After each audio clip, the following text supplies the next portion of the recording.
Good evening to all of you दोस्तों। मैं doctor Ramakant Singh, आपका बेहद शानदार सेशन जो आपके दिलों की जो धड़कनें रुकी हुई थी, जो आज 4 जून को आया है। कहते हैं दोस्तों, बड़ा शानदार चीज है इसको लेकर के कि प्रधानमंत्री का चुनाव कैसे होगा।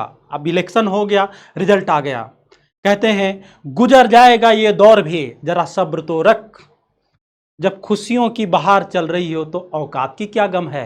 देखिए इसी बात को लेकर के दोस्तों, ये देखिए 2024 4 जून, ऐतिहासिक पल। जनादेश, जनादेश का मतलब जनता का आदेश।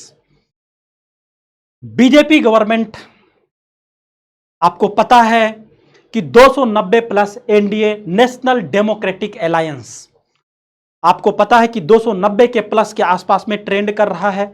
और कमोबेश अब आपको पता है कि बीजेपी अपनी सरकार बनाने जा रही है। तो आपके मनों में ढेरों सारे क्वेश्चन उठ रहे हैं। एक बार ये योद्धा, हमारे जो विराट पुरुष हैं नरेंद्र मोदी जी, तीसरी बार प्रधानमंत्री के रूप में शपथ लेंगे। सवाल ये जानना जरूरी है कि what is the qualification of prime minister. ये एक बहुत बड़ा चैलेंज है आपके बीच में दोस्तों, और इसी बात को लेकर के मैं आपके बीच में आया हूं कि क्या क्या केसेज होंगे अब किन किन चीजों को लेकर के आपसे बता देता हूं। आगे आने वाले समय में बीजेपी, दैट मींस जो बीजेपी ने गठबंधन बनाए नेशनल डेमोक्रेटिक अलायंस के साथ, वो क्या क्या कठिनाइयों का सामना करना पड़ सकता है, या भविष्य में नहीं, या अभी कुछ ही पलों के बाद, कुछ ही समय के बाद किन किन कठिनाइयों का सामना करेंगे, ये भी भविष्य तो बहुत दूर की बात होगी दोस्तों। इसी को लेकर के मैं कुछ पहले कैलकुलेशन आपके बीच में लेकर आऊं। और कैलकुलेशन क्या है दोस्तों, आपको पता है ना कि दो है, एक तो है, दो ही गठबंधन है। आपको बता देता हूं मैं, दो ही गठबंधन आपको दिखाई देंगे यहां पे, ठीक है।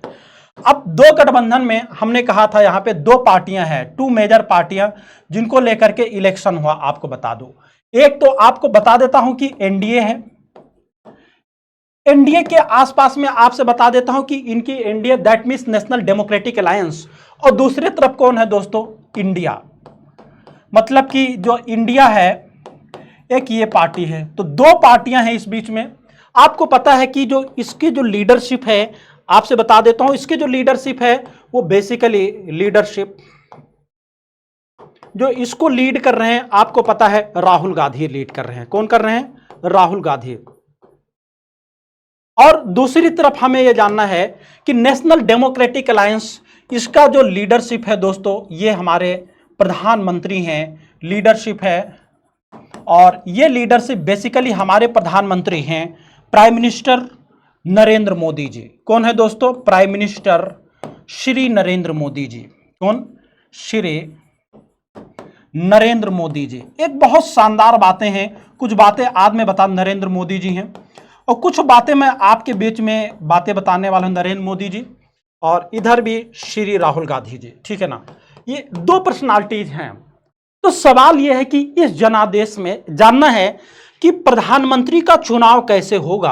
अब यहां से दैट मीन्स कि चुनाव के बाद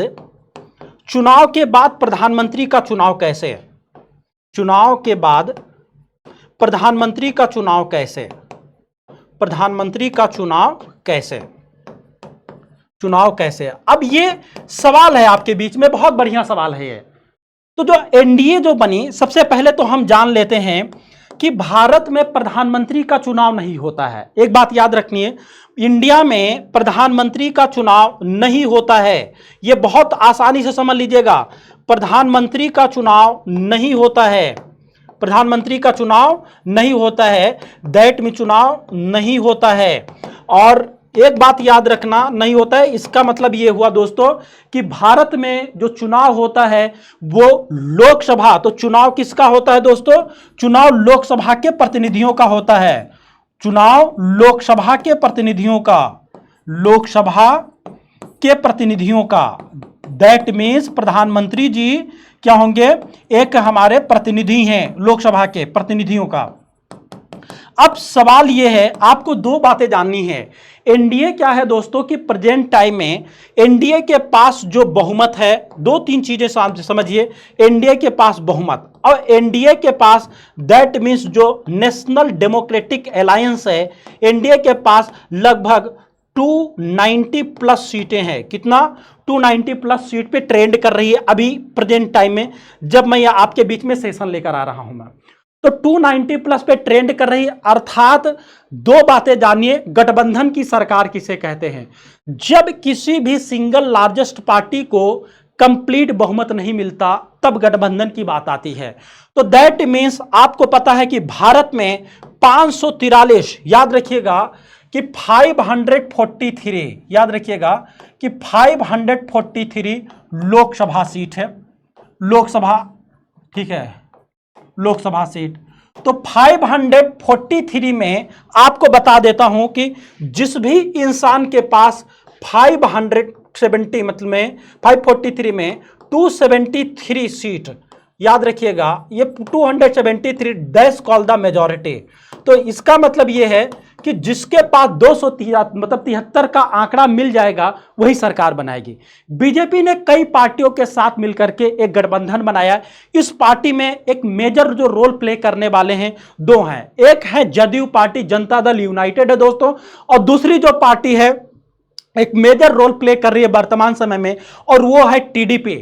टीडीपी आंध्र प्रदेश की फेमस रीजनल पार्टी है दोस्तों, और जदयू बिहार की फेमस रीजनल पार्टी है। जदयू को आपको पता है कि इस समय प्रेजेंट टाइम में मुख्यमंत्री हैं नीतीश कुमार जी, वो जदयू को लीड करते हैं।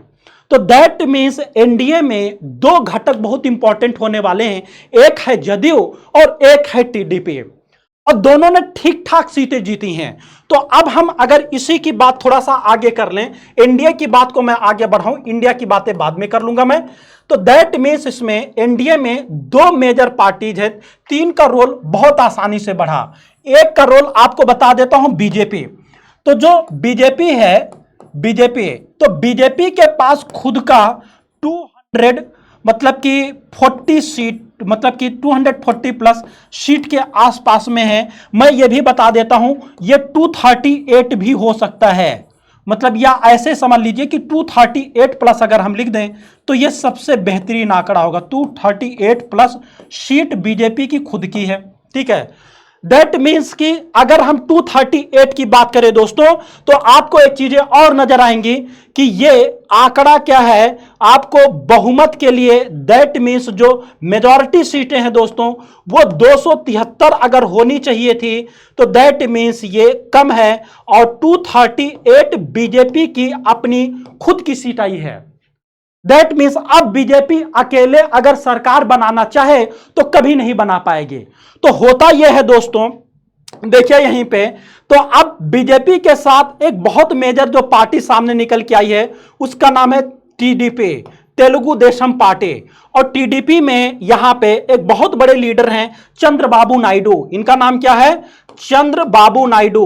और जो चंद्रबाबू नायडू है प्रिय मित्रों, अगर हम चंद्रबाबू नायडू की बात करिए तो इनकी जो सीटें हैं लगभग आपसे बता देता हूं कि 16 प्लस सीटें हैं, मतलब कि 16 प्लस सीट है। एग्जैक्ट डेटा इसलिए नहीं क्योंकि अंतिम रिजल्ट अभी पूरा नहीं आ पाया है। तो 16 प्लस सीटें इनकी हो गई हैं दोस्तों। और अगर मैं बात करूं दोस्तों, एक बहुत बेहतरीन और बढ़िया जो घटक दल है इनके पास में, वो है दोस्तों जेडीयू, जनता दल यूनाइटेड। और जेडीयू को जो लीड करते हैं हमने आपको बताया ही था कि नीतीश कुमार है दोस्तों। कौन है? नीतीश कुमार। तो ये जो नीतीश कुमार है आपसे बता देता हूं मैं, इनके पास लगभग आपसे बता देता हूं कि 15 प्लस सीट है। तो 15, 16, 31, दैट मीन्स याद रखिएगा, अगर हम इस रूप में दोस्तों देख लेते हैं हम, तो जदयू और टीडीपी का मिला करके 31, 39, 40, दैट मीन्स 270 के आसपास में जाता है। और टोटल जो एनडीए लीड कर रहा है 290 प्लस पे। दैट मीन्स आप याद रखिएगा 290 में से अगर हम 16 और दैट मीन 31 निकाल देते हैं दोस्तों तो 61 आ जाता है। गठबंधन की सरकार में यह बात होती है जब किसी को पूर्ण बहुमत नहीं मिलता है तो वो अन्य पार्टियों के सहयोग से समर्थन लेकर के सरकार बना सकती है। क्योंकि गठबंधन के लिए हमने कहा था टोटल आपको 273 सीट चाहिए होता था। अब 273 सीट एनडीए को हम पूरे, अगर एनडीए की बात करें, NDA alliance, national democratic alliance को 290 आ रही हैं, अर्थात यह बात निश्चित है कि यह प्रधानमंत्री, अब यहां से सरकार बनेगी, प्रधानमंत्री चुने जाएंगे। अब सवाल आपके बीच में आता है कि प्रधानमंत्री चुने कैसे जाएंगे? तो चुने ये जाएंगे तो अगर हम कुछ क्वालिफिकेशन पीएम की देख लेते हैं दोस्तों, तो याद रखिएगा आर्टिकल भारतीय संविधान का जो हम बात करते हैं कि लोकसभा के, तो कोई भी व्यक्ति, आर्टिकल 75 बहुत साफ साफ भारतीय संविधान का कहता है दोस्तों कि किसी भी व्यक्ति को मंत्री या प्रधानमंत्री बनाया जा सकता है। किसी भी व्यक्ति को, याद रखिएगा कि किसी भी व्यक्ति को प्रधानमंत्री, किसी भी व्यक्ति को प्रधानमंत्री या मंत्री नियुक्त किया जा सकता है, मंत्री नियुक्त किया जा सकता है, नियुक्त किया जा सकता है राष्ट्रपति के द्वारा, नियुक्त किया जा सकता है राष्ट्रपति के द्वारा, यदि वह, याद रखिएगा, यदि वह लोकसभा या राज्यसभा, याद रखिए लोकसभा या राज्यसभा की योग्यता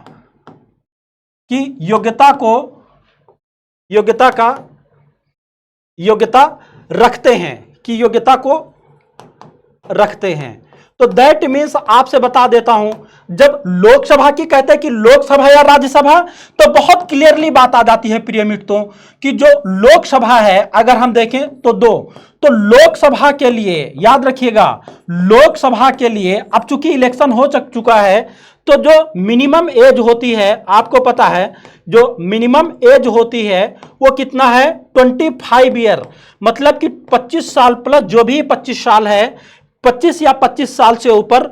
और जो राज्यसभा की जो योग्यता है दोस्तों, जो राज्यसभा की हम बात करते हैं, अगर यहां पे देखें तो बहुत आसान शब्दों में याद रखिएगा,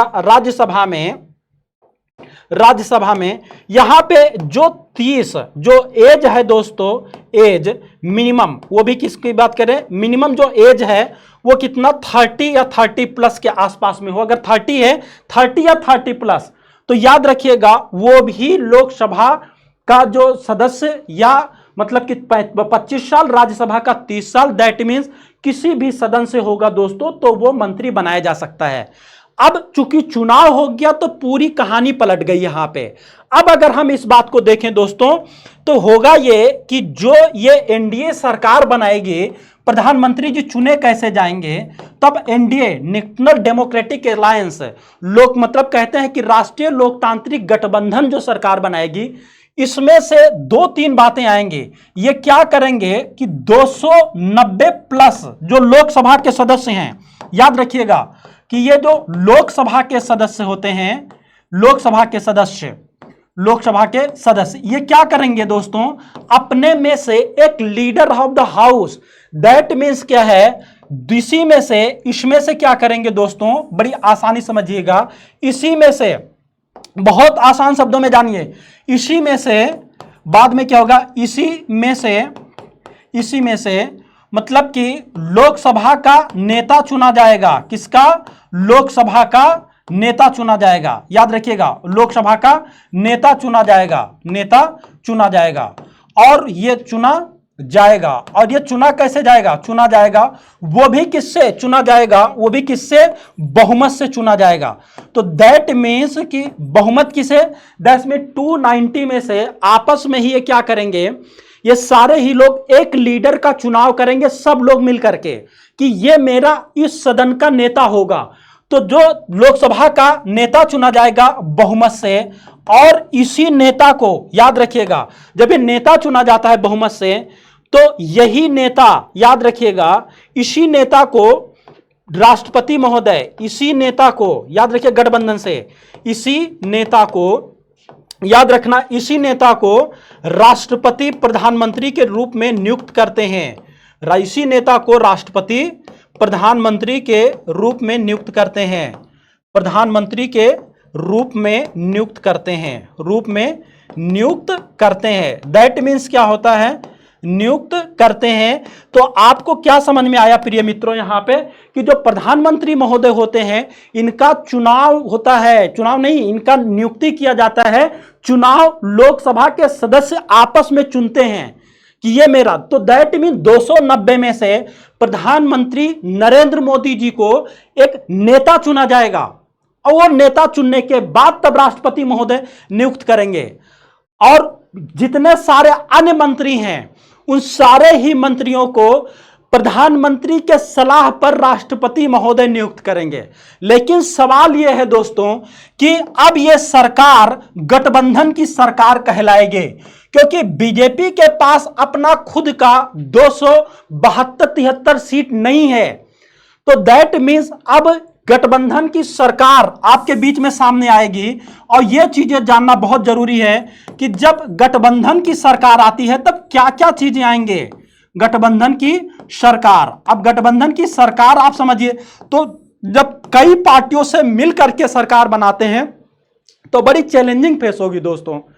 इसमें क्या होता है ना, बेसिकली जो प्रैक्टिकली बात आप सोचिए, अब नीतीश कुमार, चंद्रबाबू नायडू और कई सारे ऐसे 26-27 पार्टियों को मिला करके जो एनडीए बना है, वो सारे ही लोग अपने आप को कॉन्फिडेंस फील करेंगे।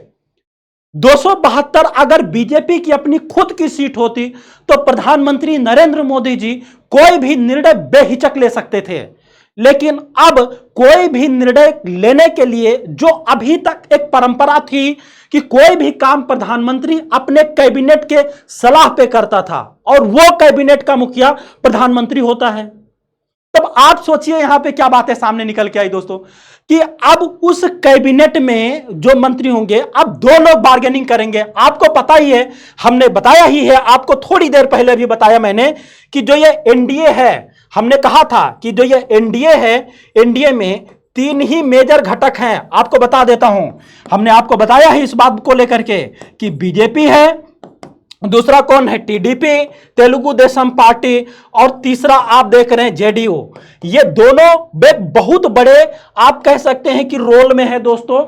ये नरेंद्र मोदी जी अब कोई भी काम करेंगे दोस्तों तो अब इन पार्टियों को विश्वास में लेना पड़ेगा। अब विश्वास में लेने का मतलब इन्हें मनाना पड़ेगा।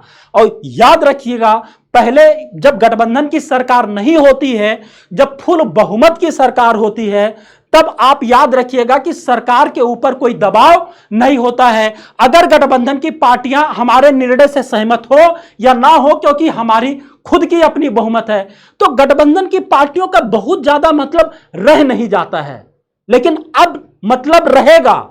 याद रखिएगा, अब ये सारे ही लोग, जब हमने आपसे बताया इस बात को लेकर के कि इनकी लगभग 238 प्लस जब सीटें आएंगे और जब ये कहते हैं कि 16 प्लस सीटें ये जीतेंगे दोस्तों और 15 प्लस सीटें जेडीयू जीतेगी, तो ऑब्वियस सी बात है, अगर इनको कॉन्फिडेंस में नहीं लेंगे और कहीं अपनों सरकार से समर्थन अपना खींच लिया, तब काम कैसे होगा। अर्थात गठबंधन की सरकार का एक बहुत बड़ा फायदा भी है एक बेहतर और स्वस्थ लोकतंत्र के लिए, और गठबंधन की सरकार का एक बहुत बड़ा नुकसान भी है स्वस्थ लोकतंत्र के लिए। सवाल यह है कि अब कोई भी योजना नीति अगर प्रधानमंत्री जी बनाएंगे दोस्तों, तब इनसे सलाह करना पड़ेगा। पहले बिना सलाह के भी काम कर लेते, क्योंकि इनको पता था ये छोड़ के तो जा पाएंगे कहीं नहीं, लेकिन अब जा पाएंगे। इसको सोचिए, अब ये जा पाएंगे। ये बहुत बड़ा मुद्दा सामने निकल के आया है। मान लीजिए कि कोई भी निर्णय बोल्ड स्टेप लेना है, बैंकों का राष्ट्रीयकरण करना है, सपोज करिए, मान लीजिए कि अग्निवीर योजना जैसी कोई और वीर लेकर आना है, शिक्षा वीर लेकर आना है, तो कोई भी योजना लाएंगे और पता लगा इन सारे ही लोगों ने विरोध कर दिया, तब तो प्रधानमंत्री नरेंद्र मोदी वो मोदी नहीं रह जाएंगे जो इसके पहले 10 सालों में प्रधानमंत्री थे, जो आज तक जब से ये गुजरात के मुख्यमंत्री रहे या आज के समय में बेदाग कैरियर रहा है दोस्तों, कि एकदम डंके की चोट पे काम करने वाली जो बात होती थी, शायद अब बोल्ड स्टेप नहीं ले पाएंगे। अगर यूक्रेन के साथ युद्ध में होना है, किसके साथ होना है, कैबिनेट शुड बी डिसाइड। अगर आप इजराइल का साथ दे रहे हैं तो क्यों दे रहे हैं, गठबंधन पूछ सकता है। और गठबंधन, इसीलिए गठबंधन हर एक बात कॉन्फिडेंस में लेना होगा। रोजगार लाना है, कुछ भी बजट पास करना है, कुछ भी काम करना है आपको, तो इस गठबंधन के सरकार के साथ ही काम कर पाएंगे। और अब बात आती है दोस्तों कि विपक्ष के, तो जब हम बात विपक्ष की करते हैं, इंडिया अलायंस की बात करते हैं प्रिय मित्रों, तो इंडिया अलायंस के पास अब चूंकि उनकी भी सीटें ठीक ठाक है, अगर 235-40 सीट के आसपास में इंडिया अलायंस के पास आ जाती है, जैसा कि यहां पे एक डेटा में मैं यहां पे डिफाइंड कर रहा था यहां पे, अब मान लीजिए कि इंडिया अलायंस यही है जो मैं आपके बीच में लेकर आया हूं, अगर इनके पास सपोज करिए मान लीजिए कि 235 के आसपास में प्लस आ जाएगा दोस्तों, तो ऑब्वियस सी बात है, जो जेडीयू की बात हमने किया था, जो टीडीपी की हमने बात की थी, वो कितना कॉन्फिडेंस लेवल में रहेंगे।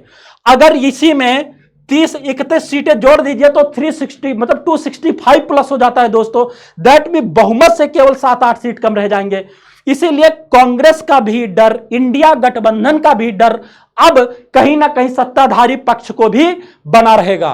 तो यह बात हमेशा याद रखिएगा, राहुल गांधी भी एक मेजर रोल में है दोस्तों, और प्रधानमंत्री नरेंद्र मोदी जी भी, जो इसके पहले कितने सारे बोल्ड डिसीजन लिए, चाहे वो अग्निवीर योजना रहा हो दोस्तों, चाहे वो 10 लाख करोड़ की जो बात किया कि इन्होंने उद्योगपतियों के पैसे माफ कर दिए, चाहे अभी तक बैंकों को राष्ट्रीय मतलब कि प्राइवेट कर देने की बात रही हो, तो अब इन सब चीजों पे कहीं सोच समझ के निर्णय लेना पड़ेगा दोस्तों।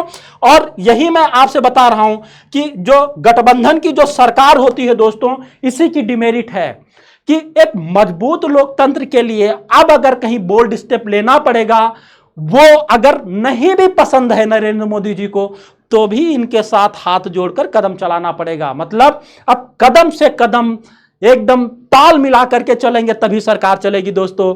अब सवाल यह है कि क्या हमारे प्रधानमंत्री नरेंद्र मोदी जी, जो 27 पार्टियों का गठबंधन बना करके और 5 साल का अटल बिहारी वाजपेयी ने सरकार चलाया था, क्या वो या वैसा नहीं होने वाला है? अगर नहीं होने वाला है तो भविष्य की राजनीति क्या होगी दोस्तों? एक नए स्वस्थ लोकतंत्र का सुबह कैसा होगा, ये इंतजार करने के लिए आपको कई सारी बातें आपको देखना और समझना पड़ेगा दोस्तों। इसलिए मैं कह रहा हूं कि कितना शानदार बात है दोस्तों। तो दैट मीन्स प्रधानमंत्री, हम जनता प्रतिनिधि का चुनाव करती है और प्रतिनिधि लोकसभा में अपने मनपसंद से लीडर ऑफ द हाउस चुनते हैं और उन्हीं को राष्ट्रपति महोदय प्रधानमंत्री नियुक्त करते हैं। तो इंतजार करिए कल सुबह का, जब वर्डिक्ट आपके बीच में होगा, खुली तस्वीर आपके बीच में होगी, अनुमान आप भी लगाइए कि आपने एक कैसे लोकतंत्र के विकास में, एक स्वस्थ लोकतंत्र के लिए आपने क्या योगदान दिया है, और आप भी मूल्यांकन करिएगा कि क्या ऐसा करना ठीक था या नहीं, और अगर ऐसा नहीं है तो क्यों, और आगे भी कैसे भविष्य में आपको किस प्रकार की सरकार चाहिए दोस्तों। दोनों ही बातें हैं। एक बात और गजब की बात बता दूं कि टीडीपी भी आपने किसी भी कीमत पर चुका देने के लिए है। टीडीपी मतलब चंद्रबाबू नायडू कंटिन्यूअस आंध्र प्रदेश के विशेष राज्य के दर्जे के लिए मांग में डटे हुए हैं दोस्तों।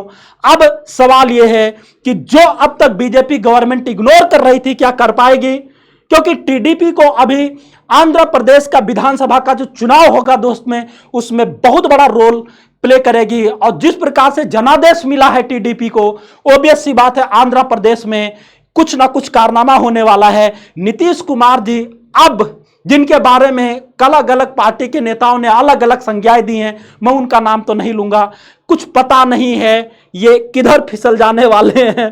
क्या वापस उसी इंडिया गठबंधन में रहेंगे या यहां बने रहेंगे, और क्या बार्गेनिंग करते हैं, कौन से मंत्रालय की बार्गेनिंग करते हैं।